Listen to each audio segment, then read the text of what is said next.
সাংবাদিক রনি ভাইকে, যে তার রিপোর্টের পরবর্তী থেকে আমরা জানতে পারি যে আমাদের হাসপাতালে বা আমাদের উপজেলা পরিষদের ভিতর আমাদের একটা মানে যে একটা পাগলি উনি ছিল আর উনি অনেকদিন থেকে আছে। ওনার রিপোর্টের পরবর্তী থেকে আমরা জানতে পারি বা তার আগে আমাদের এই তার বিষয়ে কোনো রিপোর্ট আমাদেরকে জানায় নাই। তার নিউজের পর নিউজ আর অভিযোগের পর অভিযোগ গাদা থাকলেও কোনো রকম চিকিৎসা যেন পাচ্ছে না এই পাগলি। গত কয়েকদিন আগে বাগেরহাট ভিশন 24 পাগলিকে নিয়ে একটি প্রতিবেদন প্রকাশিত হওয়ার পর এগিয়ে আসেন ফকিরহাট উপজেলা স্বাস্থ্য কমপ্লেক্সের কর্তব্যরত ডাক্তারবৃন্দ। তারপর থেকে তারাই ফকিরহাট উপজেলার বিভিন্ন কর্মকর্তা তাদেরকে জ্ঞাত করেছেন, কিন্তু এখনো পর্যন্ত পাগলির সেই ফাইনাল ট্রিটমেন্ট আসলে হয়নি। কিছুক্ষণ আগে ফকিরহাট হাসপাতালের medical officer doctor Mustafizur Rahman বলছিলেন তিনি ফকিরহাট উপজেলা নির্বাহী অফিসার, উপজেলা মহিলা বিষয়ক কর্মকর্তা এবং উপজেলা সমাজসেবাকে অবহিত করেছেন এই মুহূর্তে পাগলির চিকিৎসা করাতে কয়েক লক্ষ টাকার প্রয়োজন হবে এবং প্রয়োজন হবে অর্থোপেডিক বিশেষজ্ঞ। পাগলির চিকিৎসার ব্যাপারে এগিয়ে এসেছিল কিছুদিন আগে ফকিরহাট উপজেলার দোকানদার বৃন্দরা এবং দোকান মালিক সমিতিরা। এরপর আসলে কি অবস্থা সেটি আমরা জানতে চাচ্ছি। ফকিরহাট উপজেলা মোড়ের সুপরিচিত মুখ মিলন স্টোরের স্বত্বাধিকারী মিলনের কাছে জানতে চাচ্ছি যে পরবর্তীতে আসলে পাগলির চিকিৎসার ব্যাপারে তৎপরতা কিছুটা কম দেখছি আমরা, কিন্তু কেন? আমরা সবাই মিলে চেষ্টা করছি পাগলিটার চিকিৎসার জন্য এবং সবার কাছে গেছি, দোকানদারের কাছে গেছি, আমরা সবাই সহযোগিতা করছি, যা পারছি করছি করে এখন সবাই ডাকেছি আসেন। সবাই বলেছি উপজেলায় যারা আছে সবার মাথা দেশে সভাপতি আছে, সেক্রেটারি আছে, সবাই বলা হয়েছে যে আসেন আমরা পাগলিটার কিছু একটা করি। কেন সাহেবের দ্বারা যাবো বা সমাজসেবা অফিসে যাবো, যেতে দায়িত্বগুলো আমি শুনছি নাকি যে বলে সমাজসেবা অফিসের নাকি দায়িত্ব হয়, আমি সঠিকভাবে জানি না। এখন মুরব্বীরা আছে, এলাকার লোকজন আছে, সবাই বলা হয়েছে, এখনো পর্যন্ত কেউ আগে আসে নাই। কিন্তু আমরা দোকানদাররা কিছু কালেকশন করে তার ড্রেসিং এর জন্য একটা লোক দিয়ে তার ড্রেসিং করানো হচ্ছে প্রতিনিয়ত একজন ড্রেসিং করছে তারাই।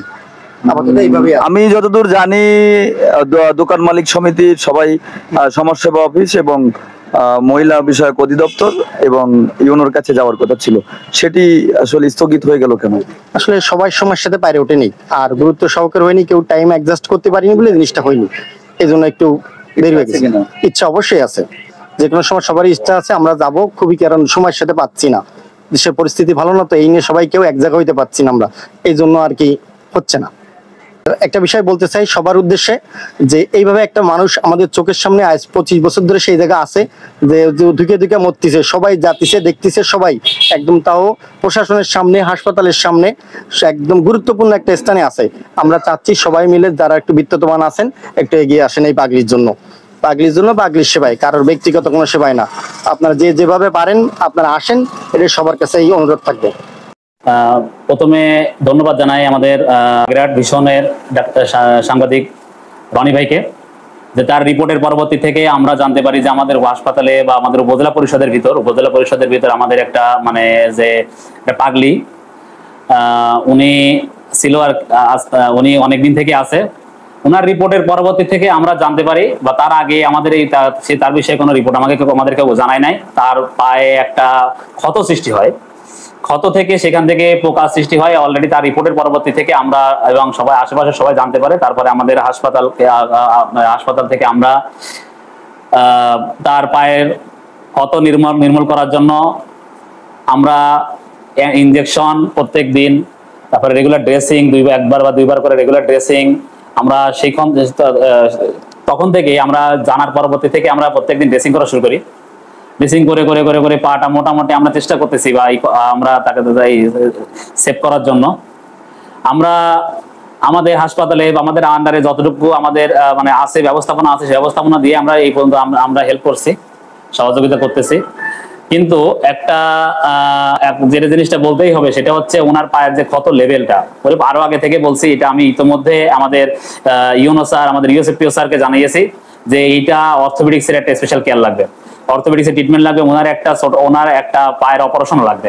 এই অপারেশনটার জন্য ওনার অর্থোপেডিক্সের আন্ডারে খুলনা মেডিকেল কলেজ অবশ্যই তাকে পাঠানোর ব্যবস্থা অলরেডি আমরা এটা জানিয়েছি আমাদের ঊর্ধ্বতন কর্তৃপক্ষকে, এবং আমাদের থেকে আমরা সর্বদা চেষ্টা করেছি এবং আমরা চেষ্টা করে ওনার পায়ের ক্ষতটা কিছু নির্মূল করা, মোটামুটি কিছুটা নির্মূল করা গেছে, কিন্তু পার্মানেন্ট সম্পূর্ণ প্রতিকারের জন্য ওনার খুলনা মেডিকেল কলেজ অর্থোপেডিক্স ওয়ার্ডের আন্ডারে ভর্তি করা খুবই জরুরি।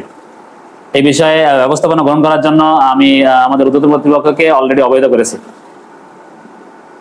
সংশ্লিষ্ট যে দপ্তরগুলো আছে মহিলা বিষয়ক, হ্যাঁ, সংশ্লিষ্ট দপ্তরকে অলরেডি আমরা এটা নিয়ে আমরা ইউনো স্যারকে জানিয়েছি। ইউনো স্যার অলরেডি মহিলা বিষয়ক কর্মকর্তা, তারপর আমাদের সমাজসেবা কর্মকর্তা মোটামুটি এই বিষয়ে অবহিত আছে, এবং এইটার জন্য দ্রুত ব্যবস্থা গ্রহণ করা হয় সেটার জন্য আমরা অলরেডি ঊর্ধ্বতন কর্তৃপক্ষকে জানিয়েছি। আমাদের থেকে আমরা যেহেতু মেডিকেল অফিসার, এখানে মেডিকেল অফিসার আমাদের থেকে যতটুকু ট্রিটমেন্টের ব্যবস্থাপনা করা যেত আমরা সর্বোচ্চ চেষ্টা করেছি, এবং তার ইভেন আমরা আমাদের থেকে আমাদের নিজেদের খরচ থেকে তার জন্য আমাদের বিভিন্ন খাবার দাবার আমাদের সিস্টাররা আমাদের ডাক্তাররা কিছু ব্যবস্থাপনা করছে। কিন্তু আসলে এটা প্রতুলতা না, ওনার আরো বেশি অ্যাডভান্স ট্রিটমেন্ট লাগবে পায়ের জন্য, যেটা অলরেডি আমি আমাদের কর্তৃপক্ষকে জানানো হয়েছে, দ্রুত ব্যবস্থাপনা গ্রহণ করুক এই আশাবাদ ব্যক্ত করি। ধন্যবাদ।